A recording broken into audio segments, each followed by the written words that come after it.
All right, guys, before we get started, what I want you to do is go ahead and hit that like button, hit share, hit subscribe, hit follow, whatever works best on the platform that you're on. Everything that you do to engage with the PAWCast helps us spread the message and really helps reinforce us being the force of change within veterinary medicine, and we're extremely grateful if you're able to do that for us. So thank you very much. All right, let's get to the show.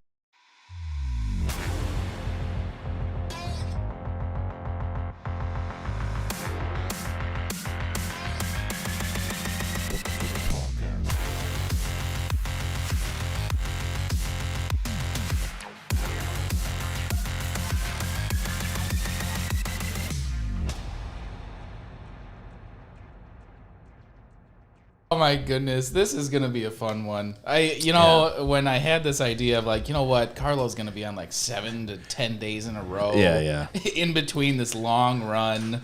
Let's wing it and see what happens after 8 o'clock at night. Right. Oh man. Hello, sir. Yes. Hello. Welcome back. Yeah. Good to see you. How was your day?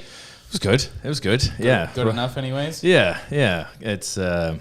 It's kind of why I like walk-in, you know. Yeah. I mean, we can call it emergency medicine, you can call it a lot of different stuff, but really ultimately it's walk-in at the end of the day. Mm-hmm. And I like the idea of not knowing what my day has. Mm-hmm. But then it's also like maybe even to my detriment a little bit, where it's like, you know, if I did some case prep work beforehand, maybe some cases would go a little bit quicker, but I don't know. I just think I do so much better on my feet. Yeah. You know, it's like there's only so much you can kind of prep for. I think you would be the one that would get really bored really fast. Like there's prep work that can be done, but I feel like you get to do that with the hospitalized cases, and you've gotten to do that over the last 15 True years story. of doing the job. Carlo had to build the place and sign the check so that he could actually work on a team that liked him. Yeah, you're right. I mean, obviously, it's a joke. Yeah, right. Yeah, it was.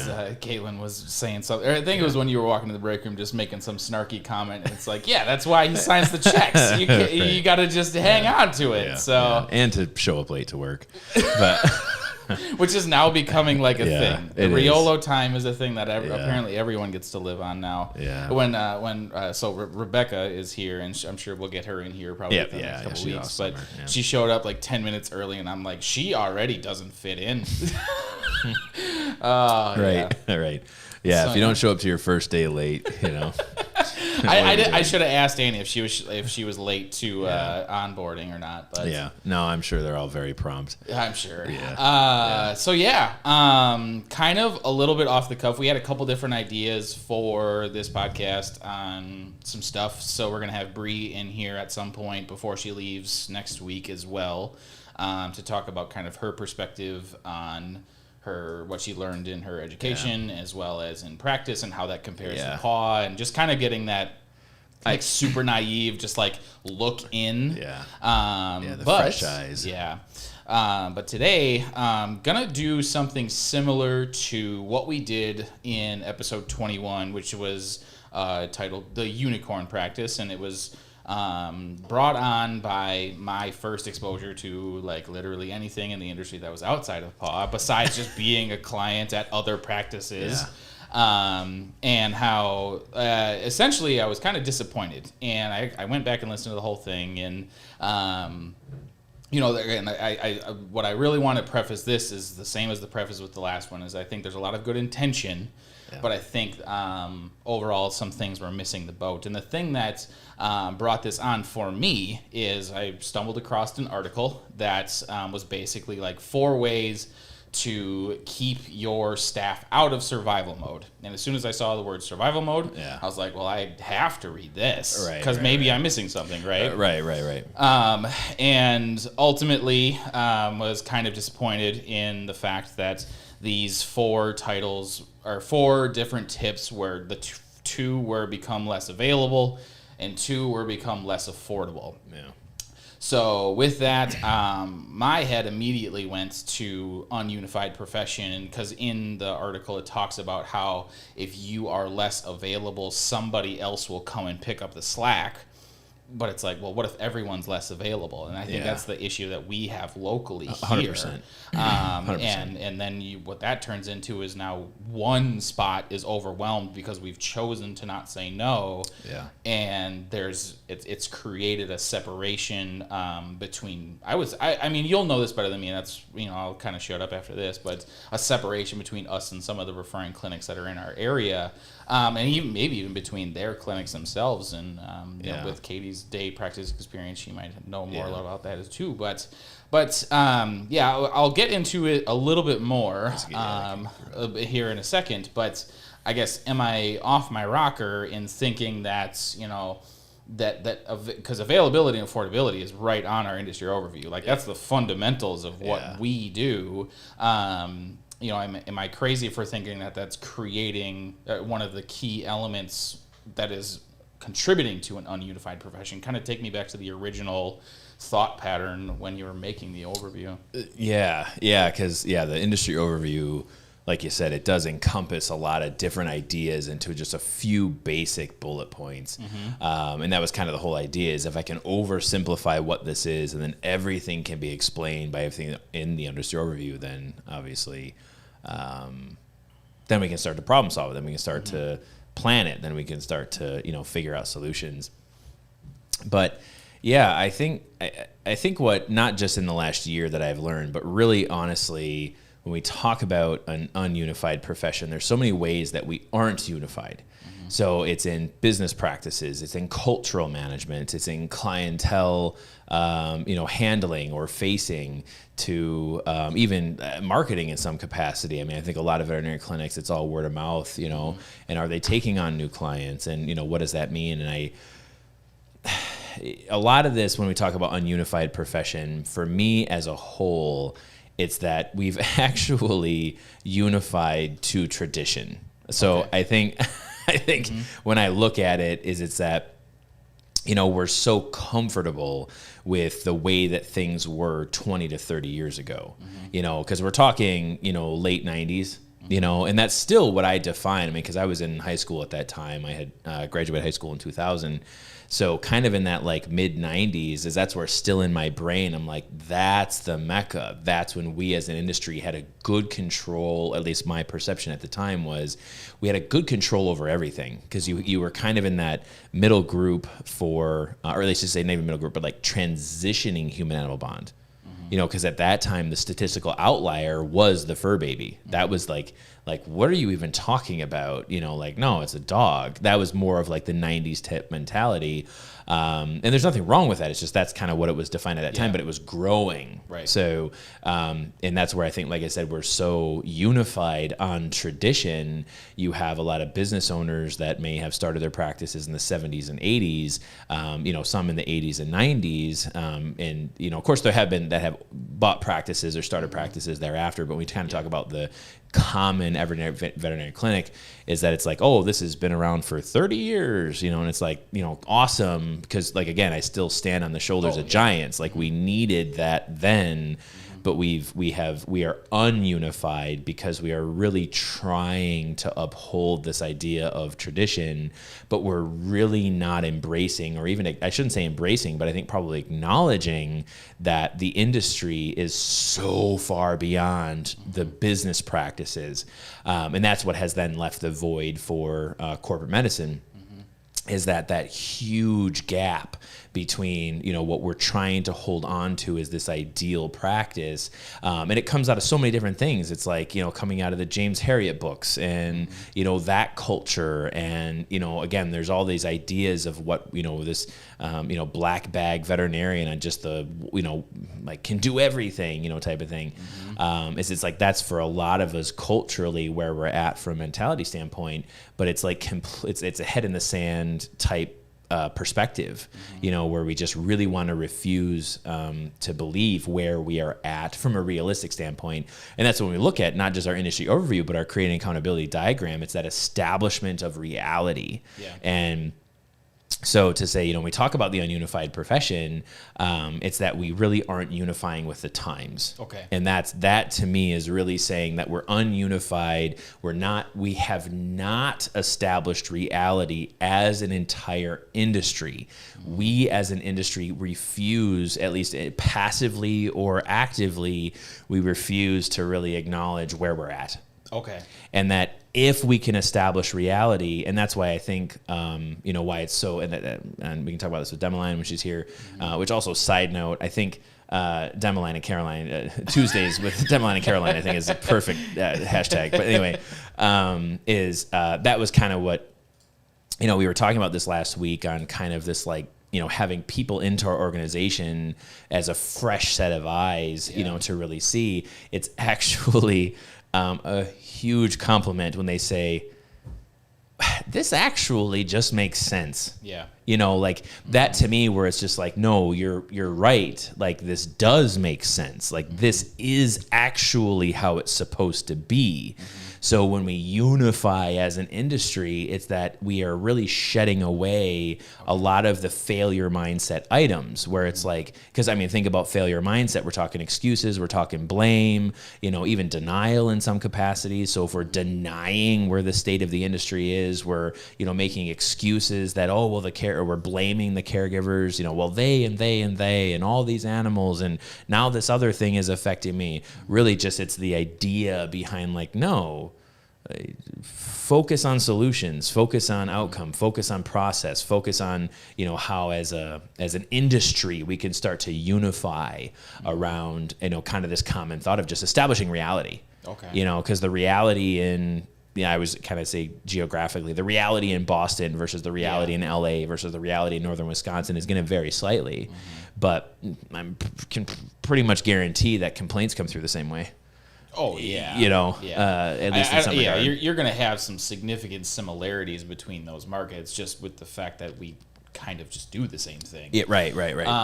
It's actually, I believe it was in 21, you talked about how, your dad had worked in the automotive industry as well. And cars out there or cars are here, or cars, it's kind of a similar thing. Yep. So you talk about establishing reality as a shared group, and for me, because this is why actually I think this is going to be really cool is within that, the reason, our biggest barrier to having that shared reality in this instance really is kind of electing naivety, that head in the sand, that I just passively or actively. Right. Yeah. So that concept of holding on to tradition, whether that's out of safety, fear, all that sort of stuff. Yeah. So most fear, but mostly, fear of change.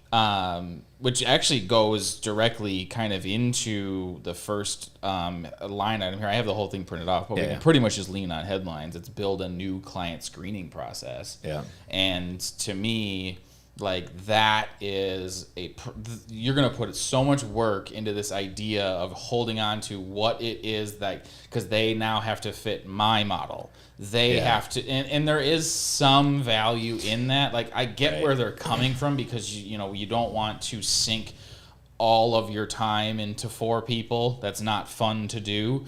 But also, how stringent are you going to be? Who's going to police it? Right. Who's going to monitor it over time? How are you going to fire people if they fall out of it? Yeah. And I think the idea of having a new client screening process is one that could slippery slope its way into saying no to way too many people.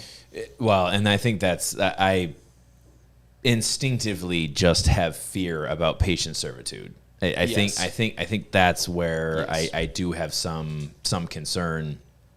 And a part of it is, for us, we've talked about serve the patient and educate the caregiver for years at this point. Mm-hmm. And really we transitioned that into the idea of that we're here to serve. Mm-hmm. That's really what we're here to do. We're here to serve. Yes, we're here to serve the patient, but also we're going to serve the patient by, making sure that our front end is handled, that our support staff is trained. We're here to serve by being administrators. We're here to serve, to be associate veterinarians, to be veterinary nurses. We're all going to serve different ways.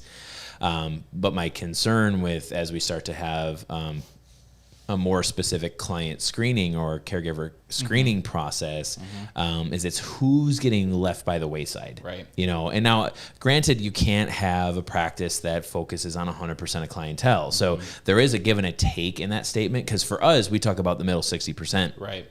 You know, we're gonna focus entirely on the middle 60% of clientele, and that middle 60% is a caregiver and human-animal bond alignment. We're gonna focus on the middle 60%. Also, financially, we're gonna focus on the middle 60%. But really, I'm not even sure for us as an organization how much we really financially focus on the middle 60%, because we really actually are kind of creeping into the bottom 20% and actually trying to really invent new ways to engage the bottom 10% as well. So. You know, I think what I look at is that we are a very dynamic practice.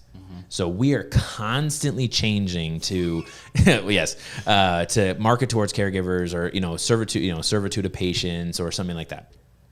This article was not written for me. That's correct. It was not written for PAW. Yeah. It's not written for us.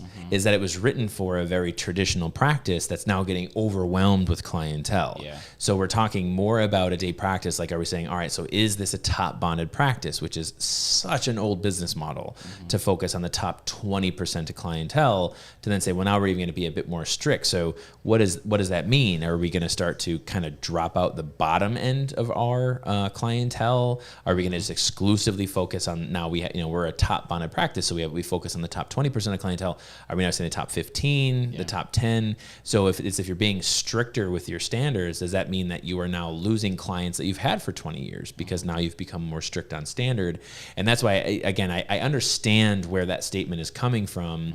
But if we talk about patient servitude, I think that's where I start to struggle in being like, yes, I understand that if you and your staff are overwhelmed, that you have to have a process to, essentially screen out clientele. But if you're going to have a process to screen out clientele, you better have a process to deal with angry clientele. Like, that also needs to be a part of it, because if you're starting to kind of taper down the number of people that you're serving and the patients that they're serving, there's going to be people that get more and more upset with that process. So how are you, where are you placing that responsibility of quote unquote aggravation? So are we saying that your receptionists are going to have to suffer 100% of the tapered clientele? Right. Is it now the doctor's responsibility to suffer that tapered clientele? Because I can almost guarantee you 80% of it is falling on your front staff. Yeah.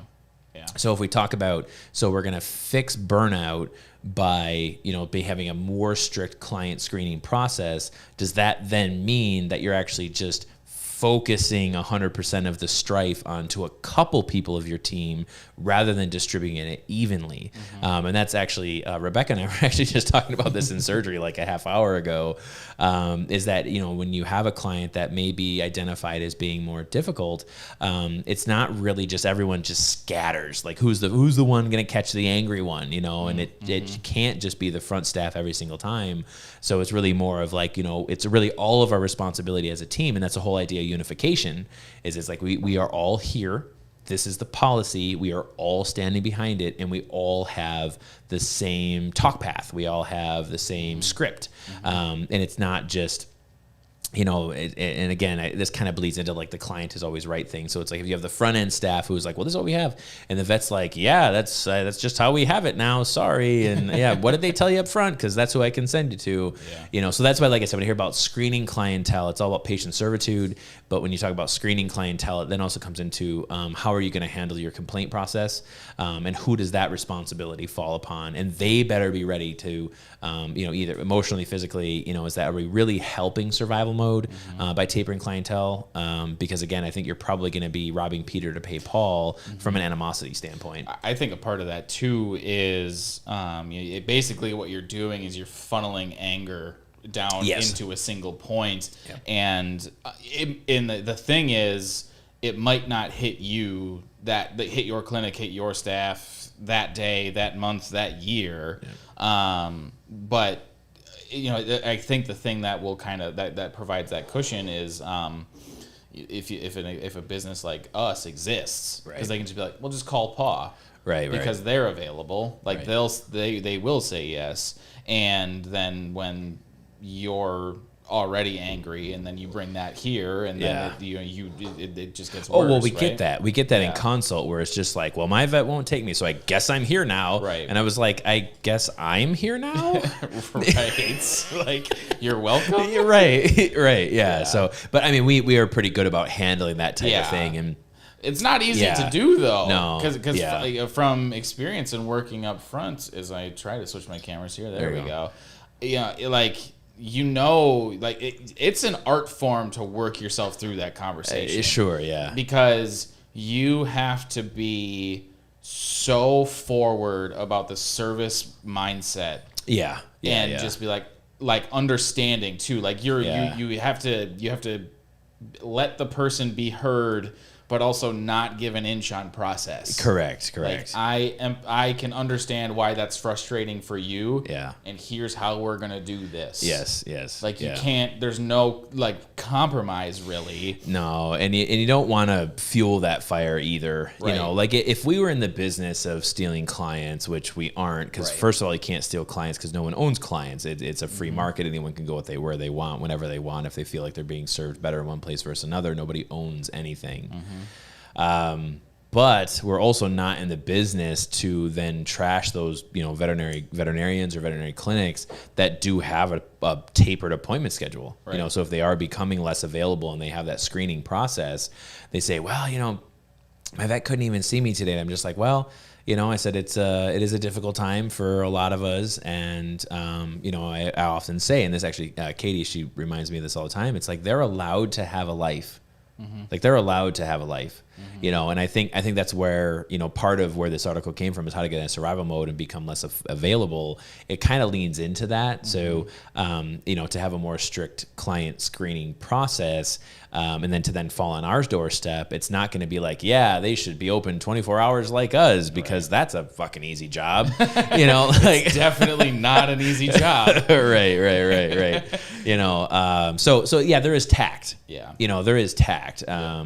But like you said, I think the big thing is just maintaining empathy for both sides. And I think for me, how I sort of manage those conversations with, well, my vet's not even open today. I said, you know what? I said, but that's why we're here. And I said, my job is to make sure that you and your patient are served appropriately. And I said, the other thing, is that everything we do here, all of our diagnostics, all of our treatments, all of our medical records, I said, all of that gets sent back to your veterinarian, so they have it on file as well, so they sort of know what they did, and they kind of follow up with you. And I have a lot of people that are like, oh, I got to come back in 2 weeks for a urine recheck or something like that. And they say, well, who should we go to? Should we go to our veterinarian to recheck, or we should come here? And I said, honestly, it's whichever's more convenient. I said, because your veterinarian receiving the record might be out 2 to 3 weeks on appointments. I said, that's about when I need you to recheck, is 2 to 3 weeks. So they're going to get the record tomorrow morning, give them a call, see when their next available is. I said, if their next available is 6 weeks from now, I said, well, come back to us in 3 weeks. We'll be here. We'll work you in, because that's what we do. So it's still part of just trying to maintain that relationship and not openly sort of disparaging our colleagues that have tapered, at least in some capacity. And I shouldn't even necessarily say tapered, because they may not have necessarily even, sort of reduced what they're doing. It's just that the fact they're incredibly overwhelmed. Yeah. And I think I of course, we have to go through a couple more bullet points here there. But the other thing, that's why I said I think a huge part of this is so multifactorial, is because I think we finally, Katie, Annie, and I, we finally had the conversation where we're finally going 100% triage. So for us, I'm kind of personally nicknaming it block scheduling. But the idea is we have, a set number of pre-scheduled per day, a set number of surgeries per day, and we just give the caregivers the opportunity. All right, well, you are among our 5 pre-scheduled appointments today. Show up whenever the hell you want. You're going to come in at a higher order of triage. When you come in at a higher order of triage, you're still subject to triage, and kind of having that conversation. But that's where, like I said, it's so multifactorial, where a lot of these clinics may not actually be tapering. It's just, again, what have we done?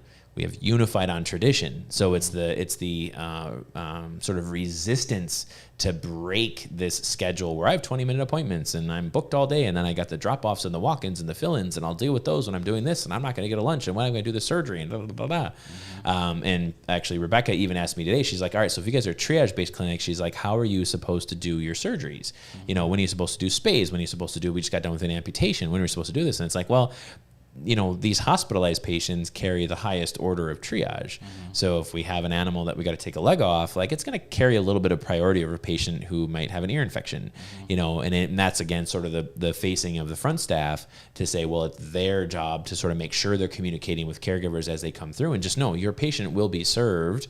We're going to keep an eye on it the whole time it's here. Do you guys want to go home and have dinner and just do your thing, and we'll give you a call in a couple hours? Like, we're not going to charge you just for keeping your animal here. Right.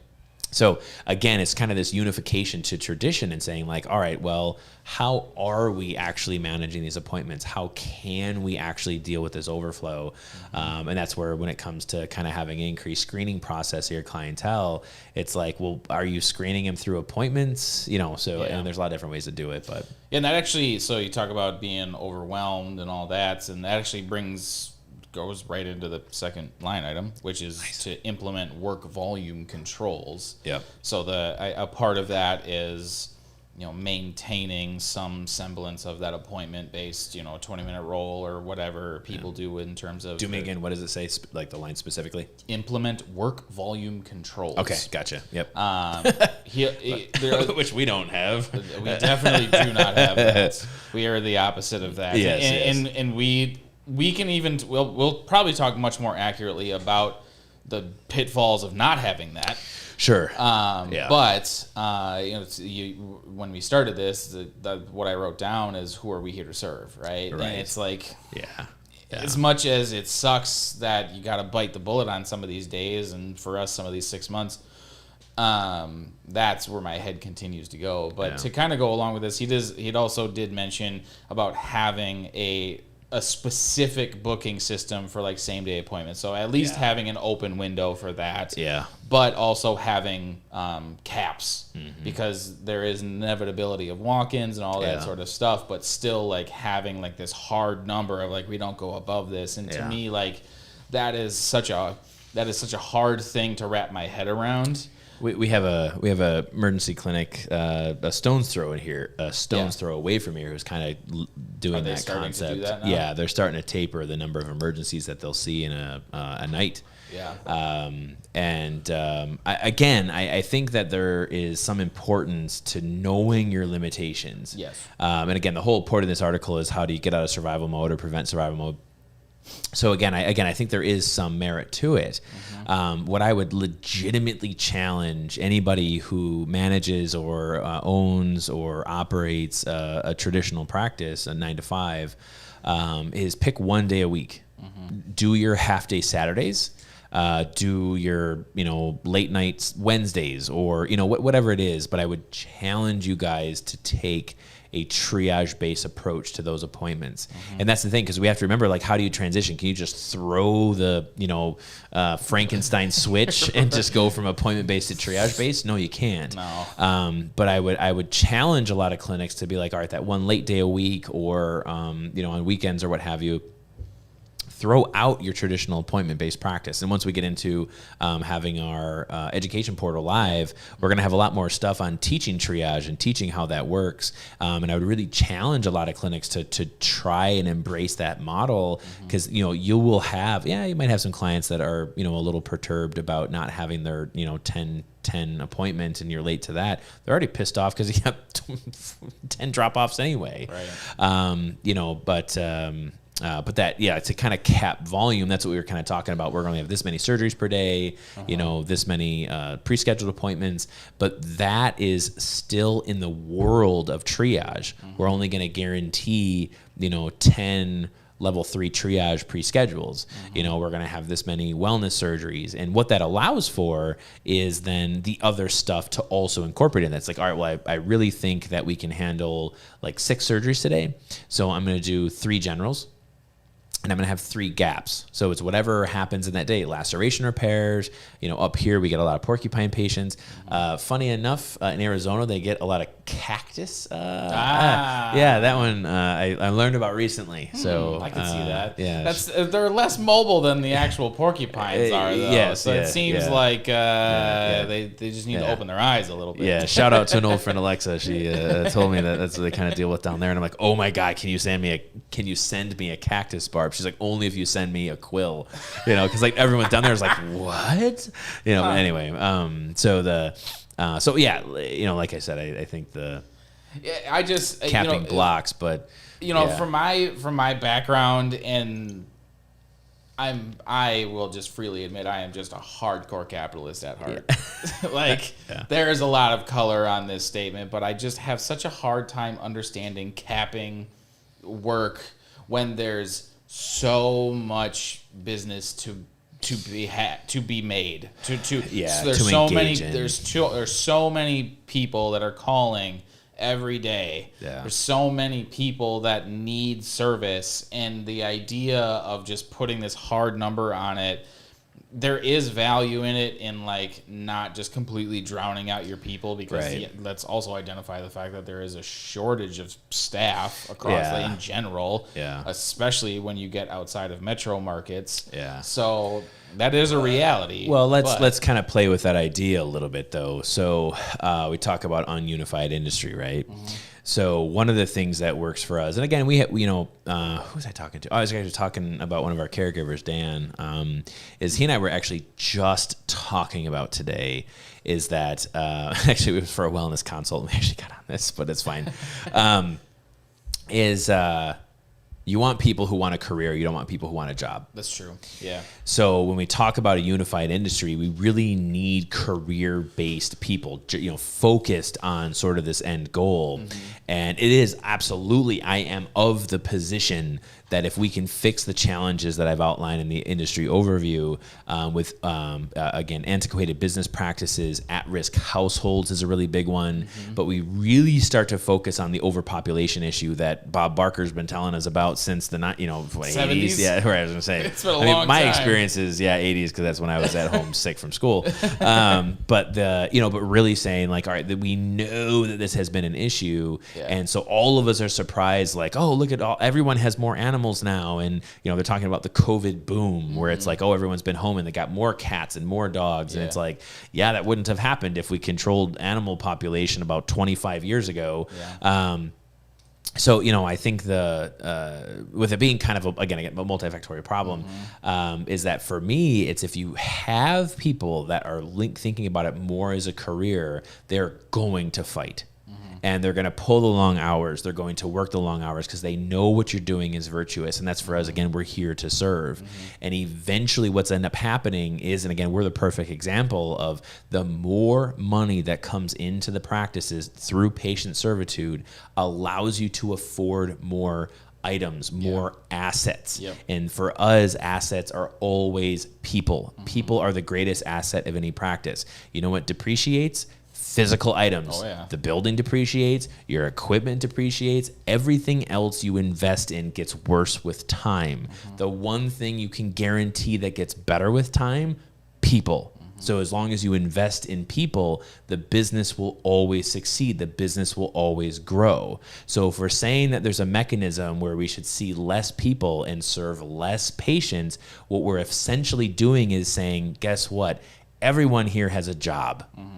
But if you embrace the idea that everyone is here for a career and that all of us are going to grow with time, all of us are going to get better with time, we are assets that appreciate. We appreciate being here. We're going to get better. Our skills going to get better. But we also have to look behind us. Those people who come after us, we have to teach. We have to mentor. We have to improve their skill set. And then eventually the team grows into a group of people that are only here to serve. And the more people that are here to serve, the business grows. So you stop being locked into these kind of concrete appointment slots. And, and that's where when conflict does happen, the whole team stands up as a whole and says, you know what?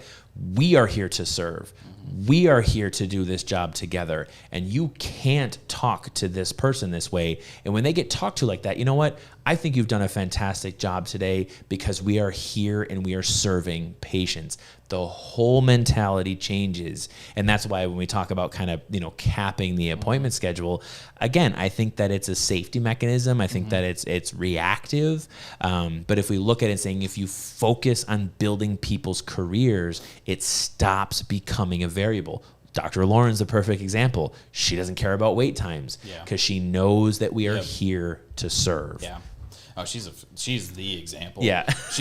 I love having to explain that to her. It's just like, girl, you get it. Yeah.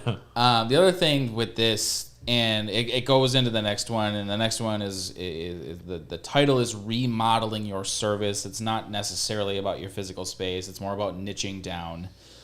So going from GP to like cat only. Sure. Like just you're focusing down. Cat only. Yeah, right. So and you already kind of talked about that, going from top 20 to top 15, top 10, or just really isolating who it is, or the type of patient, type of person, whoever that you're there to serve. But with both of those, to me, and this is why my head immediately went to ununified profession, is that safety mechanism is so defensive that somebody else is gonna take the hit.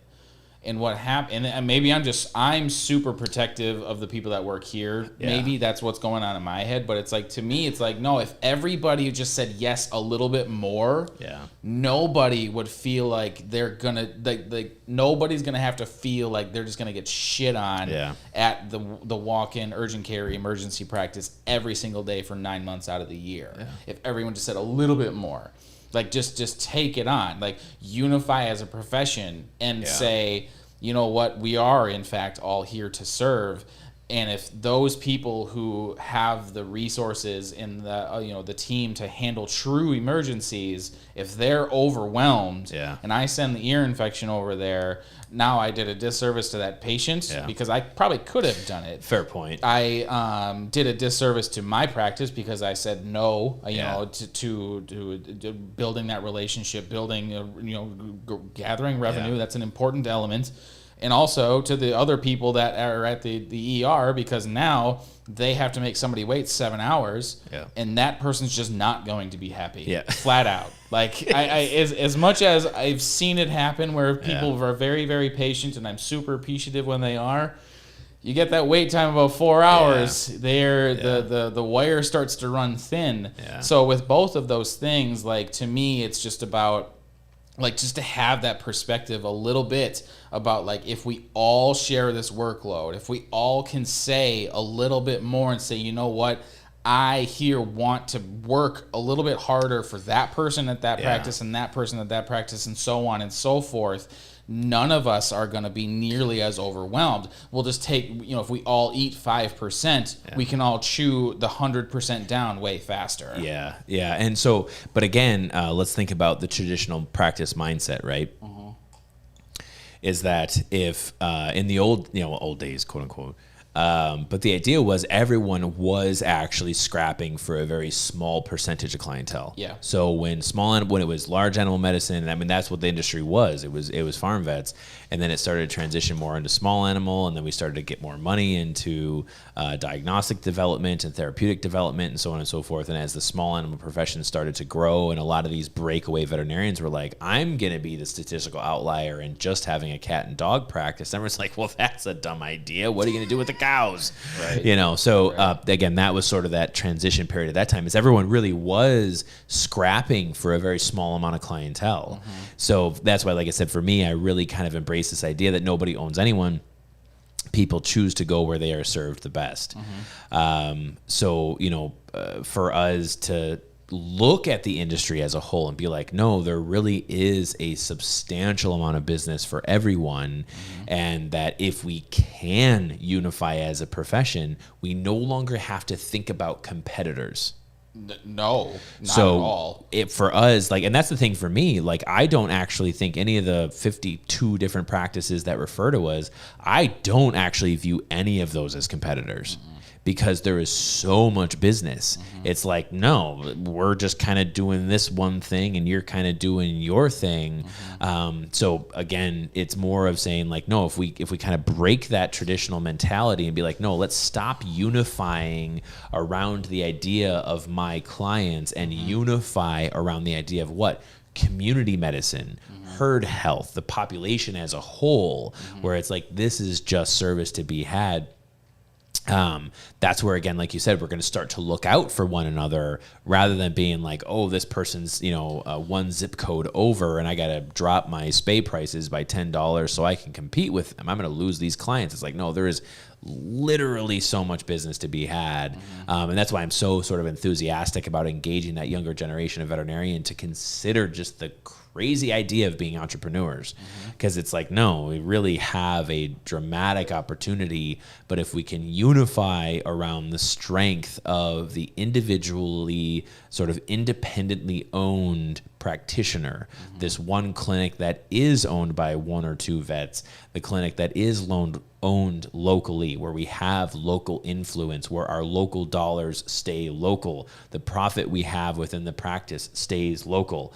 That's why I'm so passionate about having a lot of different veterinary owners in a district, because we all serve a different purpose. We all serve a different need. And when we start to look at sort of the corporate unification of practices, is that starts to bleed away. It starts to go away, where we no longer really think about as being sort of an identity, an individual, a personality. It's more of just like, all right, well, this is what your job is. And it's no longer career focused, and the team breaks down, no longer career focused, it's job focused, more so of just like collecting a paycheck. But again, that's where, I think is kind of my perspective. I think a part of that too is maybe, how do I put this the right way? I think a part of that is already happening with referral networks. Yeah. That's the thing that maybe that's the beginning of what ultimately we don't want to have happen, but it pushes the veterinary industry into the human health care flavor type industry, right? Yeah. But here, the reason why we don't want that to happen, right, is like, we can understand the fact that everyone wants and does their thing. There's value in that, and maybe within the referral network type setting where you've got your like a human, you've got your radiologist and oncologist and blah blah blah blah blah blah blah. Number one, I think is too specific, because there's not the health insurance volume of dollars, not as widely adopted, right? Yeah.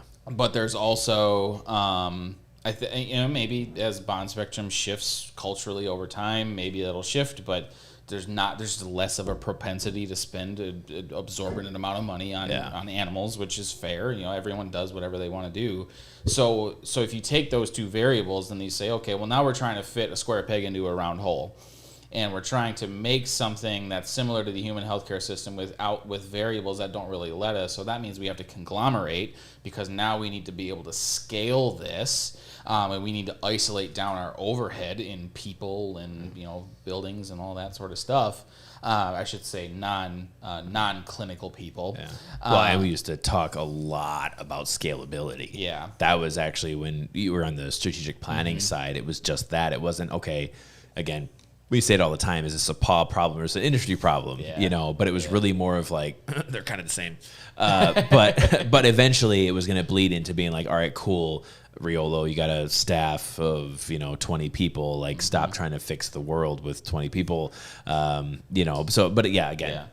Yeah. So is it scalable? Is it right? And what I think is the thing that's gonna break and the reason why I think that the way that we do things is the future is like those variables. I don't think that those are surmountable. I legitimately don't know if there is a right way of being in this industry and saying, you know what, we don't need the significant presence of insurance, and we don't need really niche down people, and because so with that, then you're talking about, okay, square peg, or that's the round hole, but the square peg is now I have a bunch of general practitioners that are trying to like niche into specific zones, but they're not great at it. They don't necessarily have the infrastructure to do it, and also they're all fighting over the same 12 people because now they're dealing like top 1%. No, fair point, because if you niche down, because like I said, there's plenty of business for everybody, but if you niche down, you're then right back to where you were in the 80s and 90s, where it was just like, well, now you're niching down into the same niche. Right. So it's you're really now starting now again we're unifying because we're thinking of each other as competitors, you know, and that's where again I think some of it what is eventually going to end up being lost is going to be to our own detriment. Yeah, you know, is because we're doing that at least in that regard, and you know some of it unfortunately some of the stuff is trendy.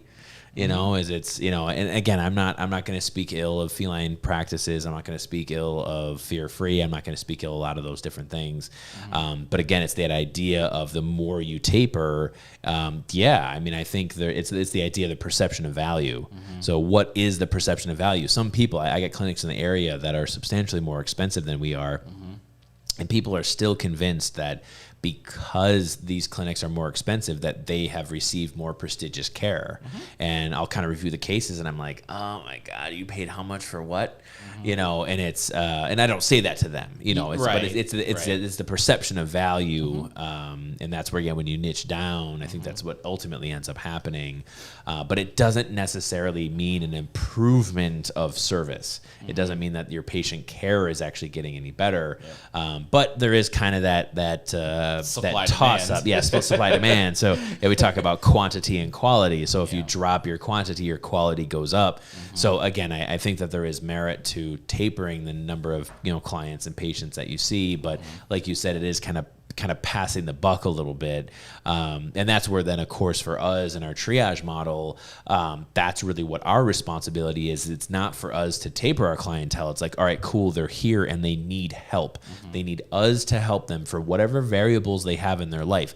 They work 9 to 5, vets work 9 to 5. You know, whatever the variable is in their life that they're here, that's where it passes off. We're like, okay, we need to constantly change and learn and constantly improve what we're doing, but really more of a dynamic process based on market demand, 6 months at a time, 1 year at a time. You know, really it's one summer at a time, but you know, but yeah. And that actually goes directly into the last one, which is switch up your pricing. When I read that, I was like, I get it. Economics tells you if you're too busy, raise your prices. Right. I totally understand that premise, and there's definitely, there's something to be said about it in the overwhelming majority of businesses, industries, all that sort of stuff. But here's the caveat: the individual, like, I don't know how to put this right, and maybe you'll say this better for me, but animals are, like, in terms of like an audience to be served, it's like one of the most, like, literally helpless groups that you can serve. Right? They literally they can't speak. No. It's similar. They don't have any money. They don't have any language. They just here. Yeah, they exist. And so I look at that and it's like, well, yes, you want to be fair to your people. You want to be, you have to make money. Money's a tool, and if you don't have that tool, it's really hard to do anything else. Right. But also the idea of intentionally pricing people out, like, again, like those that are going to be below. This is top 20 moving up to top 10. Is those people are gonna find it somewhere. And it's similar to the screening process. It's like, well, I just simply can't go there because I can't afford it. So now I got to go find somewhere else. Right. And there is the high quantity, low quality practice, but there's a compromise there too. And it's like, if you're making enough, if you're limiting your unnecessary expenses, if you're not wasting your money in inventory management, if you're not wasting your money in just garbage, right? Yeah. Like inefficiency, right? Yeah. There's not a big. I would argue that the reason to raise your prices is one that may be too selfish. Yeah, there's actually a lot of things that I was given advice. I don't want to say given advice, but a lot of things that were said to me very early in ownership. And some of those I bounce off of Katie as time went, because she's kind of like my lightning rod, and just be like, well, that's a terrible idea. But one of the pieces of advice that I had heard was from a vet, Lisa. She had owned a practice prior, and her and her partner who moved out of country should come back. I mean, it's kind of this whole story. But she had said that one of the most successful people she had known in her life was a hairdresser. And that hairdresser, and she's like, because we were kind of talking about business theory, and she's a very, very smart woman. Lisa really kind of helped me out in the beginning with just kind of getting my mindset right. But anyway, she had said that this hairdresser, when she would get too busy, she would increase her prices. And then it would just, people would fall away, and then she would still make the same amount of money. She would just be doing less work, and she would get too busy. She'd get too busy, and she said it was the perfect business model. And of course, my challenge was, I was like, but can you figure out a solution to keeping prices low and handling volume and maintaining quality? Right. That was the ultimate challenge for me. That she kind of told me this is like, I think that same idea where it's like, we'll just raise your prices if you get too busy and you fall away and da-da-da. But again, we happen to be in an industry, but most importantly, we happen to be in a niche where we're the last resort. Right. So if we then start to approach people as in like, well, we are your last resort, but guess what? We're just going to be too expensive because we're too busy, and it really only the people who have money are the ones that we want to serve. And I've even taken that step kind of one further by saying I really think we have the opportunity to create a 501c3 and really start to focus on that lower 5% of clientele. Like, I really haven't stopped. I mean, we talk about the middle 60%, but I'm constantly trying to figure out ideas, and Katie and really trying to collaborate on how can we hit into that lower percentage. Obviously our wellness and ailment plans are one of the big ones, and that's actually where Rachel, her job is so utterly important, because it's like, if she didn't have her responsibilities, we wouldn't be able to serve that lower 20%, that lower 10%. So the idea of raising prices, that's what I kind of got from Lisa when she was telling me about her hairdresser. As I was like, that's funny. I mean, good for her, as a hairdresser, good for her. But I was like, I think there's probably a better way to do this. And if we really focus hard on creating that idea, that perfect match between quantity and quality, if we can really hit that point, how do we do it effectively? And it still comes back to what we said earlier. It's careers, not jobs. Is that we really focus more upon empowering the individual and understanding that their role is so important in the company, and embracing the idea that we really are here to serve. And even to the extent that, in the not too distant future, within a couple of weeks, we have a board certified surgeon now starting to work with us, independent contractor. And I mean, there's a kind of ins and outs to that. But I never, ever was under the idea that PAW Health Network was going to be a network or a group of referral centers. Never do I want to jump into referral medicine, because referral medicine has a certain connotation. Referral medicine has the association of money. And, I grew up blue collar, Katie grew up blue collar, we didn't come from money. We aren't money people. And I always think, what if my mom has to go to, an emergency clinic? What if her dad has to go to a surgical practice? What if, we have internal medicine needs and so on and so forth? And really anybody who comes into our organization, I never really assumed that I would have a referral practice, but there was this little itch in the back of my brain where I was like, but what if we get a surgeon? What if we get an internist? What if we get a radiologist? What if we get a cardiologist? What if we get people that are of similar mindset, that what we are really here to do is to serve, and we're here to serve patient care, knowing that there is enough money to go around, knowing that there is enough altruism. I don't think there's as a general industry, I don't think that we lack altruism. We lose it. Yeah, we will lose it. Yes, exactly. And I think we lose it because we're so forced into the idea of it being a business and money and, production, and do you have a negative accrual? And that was one of Kenny's things. When he was talking to me, he's like, it's so weird. He's like, you've never once talked to me about production. He's like, you've only ever talked to me about medical records. How can we serve patients? What's informed consent? Because that's really sort of the meat of the industry. So for me to think about having a referral center, it's not that. We're a 24-hour animal care center. We're here to serve. So if we can start to align the specialty group, if we can start to align the people that have that advanced skill set into the mindset that no, we actually don't have to raise prices in order to do our jobs. It's that, or at least do our jobs effectively, I think is the better way of saying it. Yep. Don't have to raise prices to do our jobs effectively. We don't have to raise prices to sort of make, a buck or, because we got student loans and residents and all these different types of things. But it's really like, honestly, if you focus on that middle 60% and you embrace that middle 60% and say all of the people, not all, but the vast majority of people are middle 60%. If you focus on the middle 60%, you've already got the top 20. So focusing on the middle 60, you already have the top 80. So if you gain the stability of the middle 60%, you have the ability to be altruistic for the lower 20. To figure out how can we finance this? Can we put money into this? Especially with our efforts with the Humane Society. We put, I think we write off, I don't even want to say, it's a lot of money that we write off each quarter, and we just don't care. No.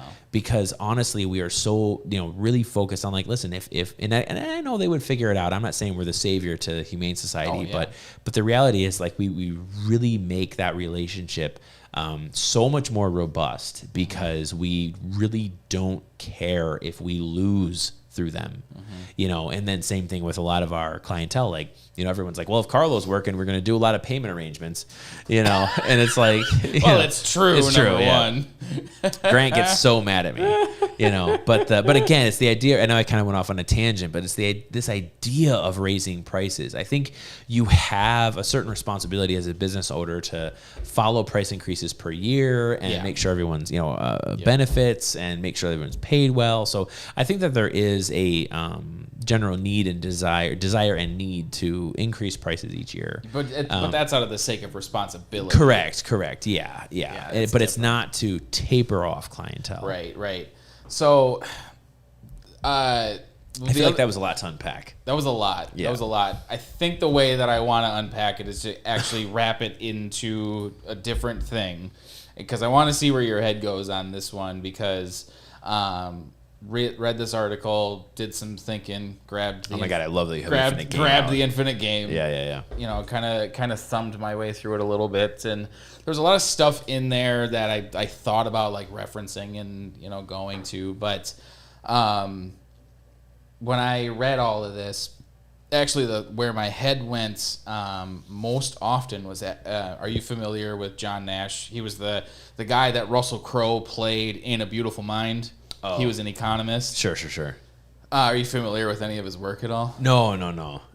So I identify with portions of it, but I'm not that familiar with it. So I'll keep it really simple, even though his work was extremely intense and genius. But he started the concept of game theory, or at least really, really advanced it. And in the movie A Beautiful Mind, there's the scene where they're all in the bar. It's been a while. So they're all in the bar. There's 5 guys and there's 6 girls, something like that, whatever. And so, but one of the girls is clearly just like a California 10. And the joke in the thing that kind of stirs on this idea of a cooperative game, which is what he put a ton of work into, is cooperative and non-cooperative, which Cynic would call finite and infinite. Other way around, my hands backwards there, but if all 5 guys go after the one girl, if they all focus down in the same zone, nobody wins. They all lose. But if they all pick their own out of the crowd and they don't go for the one that everybody wants, they all win. Yes, you compromise. Yes, you make sacrifices. Yes, you have to act in the interest of the group, which is not an easy thing to do. It is anti-capitalist in its essence. Right. But what it does is it creates a result that is more ideal over time for the entire group. So it actually creates a better result when played out over multiple series of events, rather than one person wins and then one person wins, and then one person wins, because you're going to lose players. So that was where my head went. It's and because it's more about the sacrifice. It's not necessarily about trying to shark hunt, all that sort of stuff. It's more okay, if we can just make that little sacrifice, if we can just kind of work together and understand that, yes, we're here to serve the patient, but we're also kind of here to serve each other. Like, we do that on our team really well, but also, like, you know, for our process, like, we put a pretty big value and priority on sending medical records out of this building. Absolutely. Yes, it's for serve the patient, but also, like, I just want to have continuity of care, because there's a good likelihood that if they're here Friday night, they're going to call you on Tuesday. Right. And I want to make sure that we can fuel that conversation in a positive way. Yeah. So the more that, because the workforce is going to see this shift over. I think when the eviction moratoriums come into play a little bit more, we may be getting to the point of, like, some substantial changes. But regardless of my conjecture there, as this workforce shifts over, if we have these people that can maintain that altruism and focus it, yes, onto patients, but also within each other, health system's a big part of that, right? Yeah. Like, we can take these ideas and say, we probably don't need them because we're not actually going to get to the point of survival mode. Like, we make our sacrifices for each other and for our patients. Yeah. And that's why we do it. This is my career. And ultimately, because we are now cooperating, we are now trying to perpetuate this game forward. Yeah. We are all going to win. Yeah. I maybe I just put them all together. Am I crazy? No, I completely agree. And I think ultimately that's why I push so hard for local influence. Yeah. Like, legitimately. Yeah. You know, I think, you know, for the growth that we have had in the last 5 years, I would say, now again, from a projection standpoint, I would say confidently we have not substantially impacted the revenue of the clinics around us. No, they're all busier. Correct. I mean, if their revenue's been impacted, it has been on their own accord. Correct. So I think that's the whole thing, where when I talk about this, or we talk about this unified industry and this unified profession, I used to make several jokes years ago, like probably 10 years ago. I said, we're a unified profession unless we're in the same zip code. Right? Yeah. You know, so it's like, you know, you go to a conference and it's like, oh, we meet these vets and handshake, and oh yeah, I love, you know, and it's like, but then it's like when you're like someone who's like down the road, you're like, oh, fuck that guy. Yep. You know, and so that's why I was kind of make the joke that we're unified unless you're in the same zip code. But again, if we really focus into how we are all here together and we are all here to serve, it's just we're going to kind of do it different ways. I mean, the reality is it's a symbiosis rather than anything else. Is we are more than willing to admit that we need them as much as they need us. I mean, the reality is we can't grow fast enough. We went from 3, 4 to then 10 veterinarians in a very short amount of time and are barely keeping up. Barely. So it's really a matter of like, let's just keep leaning into that and acquiring the amount of talent that we can. But like, I had a client come through, long-time client, actually, her sister came through, but it was a long-time client. Her sister came through. We had a patient with diabetes and so on and so forth. We had done an immaculate job up until the last 5% at discharge. And it was like the way the patient was discharged to the caregiver, there were some gaps that were in discharge. Hopefully the education portal, I was actually going to talk to you about this as far as we have the veterinary side, but actually a client-facing side for instructional videos, sub-Q fluids, insulin administration, that kind of stuff. Perfect platform for us to talk about that.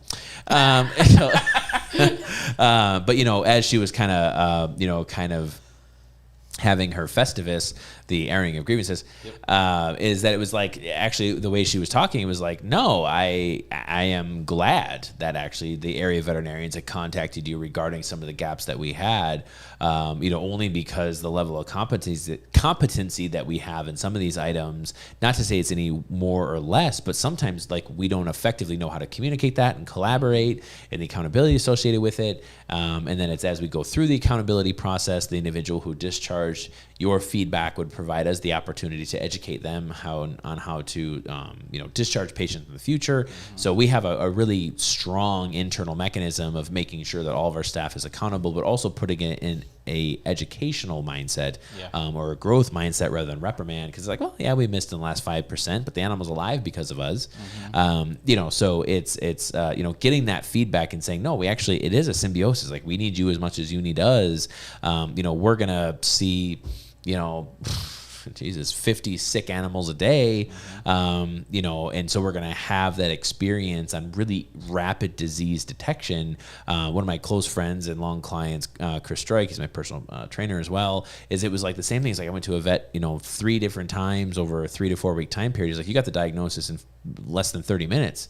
It's like, well, it's because that's what I do. Right. Like that's what my job is. That's not a slight No, on it's the not a other slight, person right. whatsoever. No, it's just that's not where their time and efforts have been spent. It's statistics. Right. You see 1,000 patients this year. I we can look at the projections for 2021, but I think I really don't want to. Yeah, they were being at 16K for sure.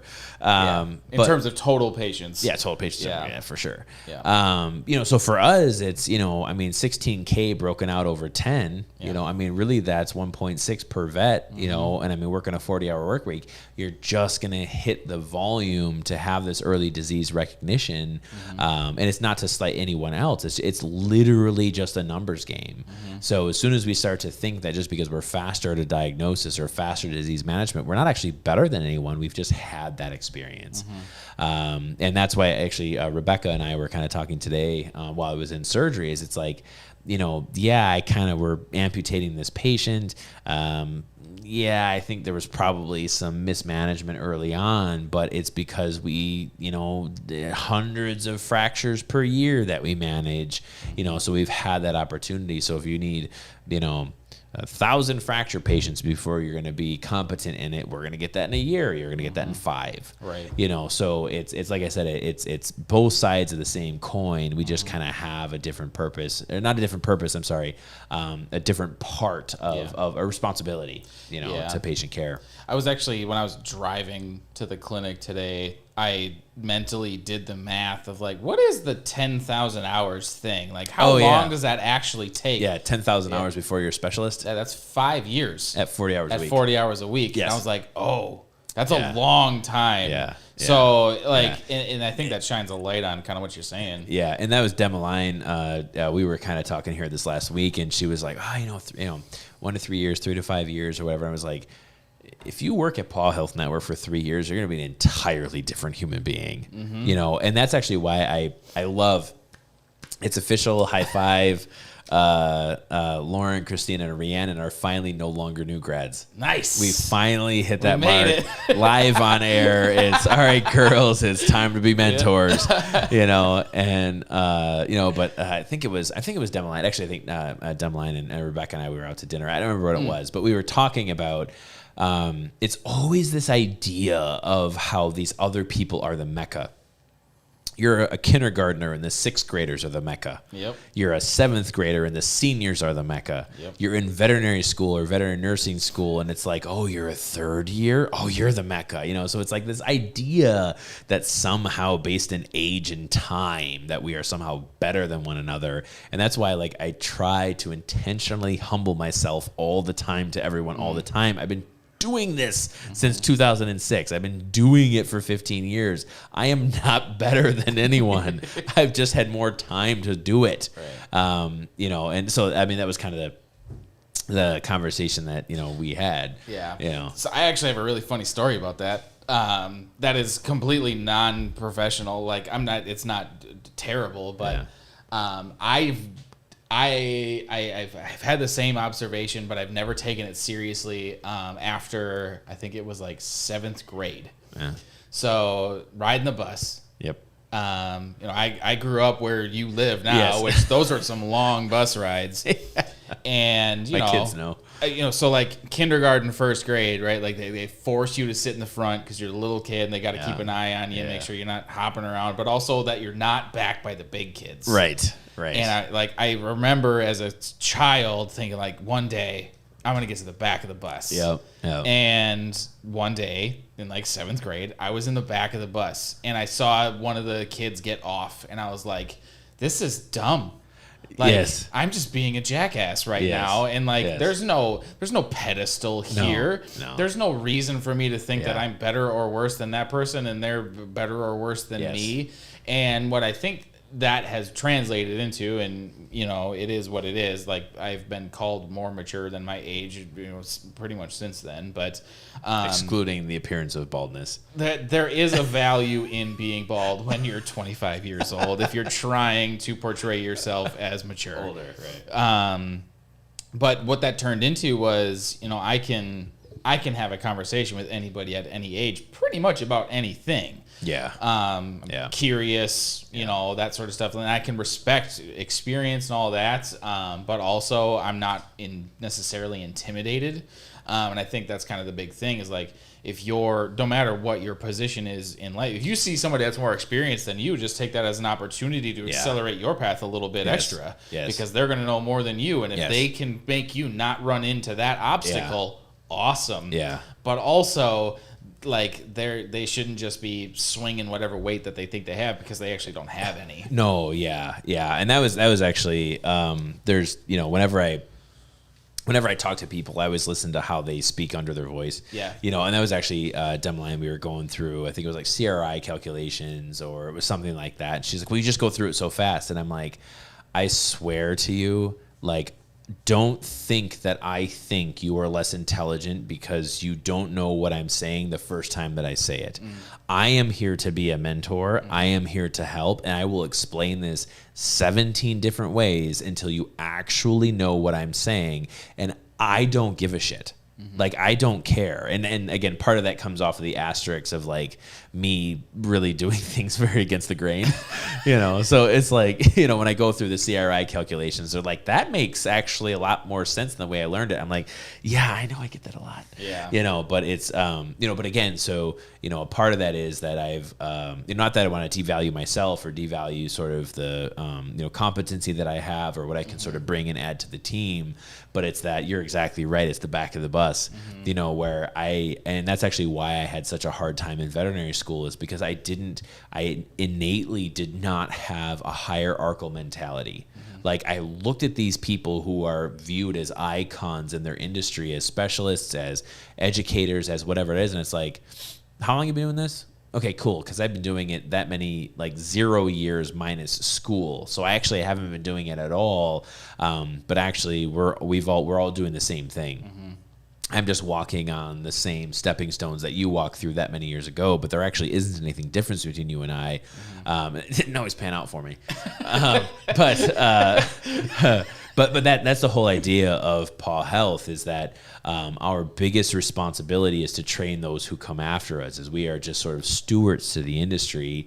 And that's why, again, I mean, we talked about the infinite game. That's why I just loved the idea of being in Fora Romano and like seeing this like super mall, you know, like the super mall. And I was just like, oh my God, they had malls 2,000 years ago.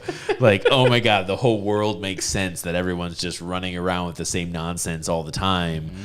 It all kind of, you know, for me kind of fits together. And I think that's where when you look at it from a mentor standpoint. Now, agreeably with Katie being more of a leader than I am, you know, I'm kind of more in that mentorship role. Like, I think there are times when, you know, as a mentor or exclusive mentor, you can kind of invest in those things that don't have a great return. You know, where again, like the asset that Katie has is really kind of helping me keep my eyes open, you know, and not sort of being swept away by the words and really focusing on people's actions. And that's, I think, kind of a huge part of this as well is, you know, talking the talk and walking the walk, you know. So, I mean, I think there's a lot of different things kind of all encompassed here, but again, yeah, that was kind of the, you know, perspective of this conversations I've been having here these last few weeks, you know. And I think that, you know, with Lauren and Christine and Rhiannon being, you know, no longer first years, I'm really, they're veterans now. I'm excited to see how that plays out, because that mentality, right, of I'm going to explain this until it makes sense to you. Yeah. Like, number one, I really don't have a choice, because it's my job to teach you this. Yeah. But also I have made it not a choice by putting myself in this position. Correct. Like, I've chosen this, therefore it is now my responsibility. Correct. And you know, maybe a part of that, and I this is not meant to say that they are intentionally taking it for granted. No. However, they may have taken it for granted when it was happening to them. Yeah. So the cool part about that, though, is if that's all that they know, how does it translate out now? Yeah. How do they approach that conversation in, like, you know, if you take Burris and have her explain CRIs or whatever the thing is to someone who's a third year, does she explain it 17 times because it's just her understanding that it's now our responsibility to do that? Yes. I think that they will. I think it's the utilization of resource. Yeah. So even if she tries and can't explain it the right way, it's just like, well, you know, it's the vulnerability. Oh, yeah. Like, and that's what I think most people are afraid of. And that's why, like I said, I'm so glad that they finally hit that first year. So now it's, all right, you're veterans. No one gives a shit about you. You're not a new grad anymore. You're just, you know, practicing vet here. You know, you finally crossed the threshold. Yep. Is that collectively they are so immensely intelligent for different reasons. Like, that's the thing. Like, and that's what I kind of, I actually am very proud to have learned with Christina, Lauren, and Rhiannon coming on shift, is that, like, they all have, and I just, first year grads, we got some new grads. Like, that's so cool. They're all the same. And it's like, but it's, and I should have known this being a parent, like, you know, I mean, it's just, everyone's so vastly different, but it's like, they are all so smart for different reasons. And it's not that they are better than the other one for any particular reason. And that's why I think I push so hard into them to be mentors. 'Cause I'm like, you guys actually don't know how good you are at what you do. Like, to be a year out of school and doing the intensity that you're doing of both consultations to surgeries to the whole thing. Like, I honestly couldn't be more proud, like, truthfully. I'm just full in that regard. But it's like, do you have any idea how many people look up to you right now? Right. Do you have any idea the vastness of students? Go to a first year veterinary student. Go to anybody who's thinking they're being veterinary industry. You are the 7th grader at the back of the bus. Yep. You are the ones back there like, I just wish I could get there one time. And then they get there and they're just like, well, this whole thing's a fucking sham. Like, why? You know, and it's I don't know anything. Yeah, I don't know anything. And it's like, that's life. Yeah. That's what this game is. Yeah. And I'm not, you know, I grew up Roman Catholic, you know, but it's like, it's kind of the same thing in the parochial life as well, where it's like, you know, oh, you don't talk about family problems. You don't talk about struggles. And it's like all this. And we don't talk about how this uncle and that aunt and this. And it's like, why? Teach your children from those problems. It's the same thing in this type of thing. Like, do you have any idea, Lauren, Christina, Rhiannon, like, to have them integrate back with first year veterinary students, the amount that they can teach them?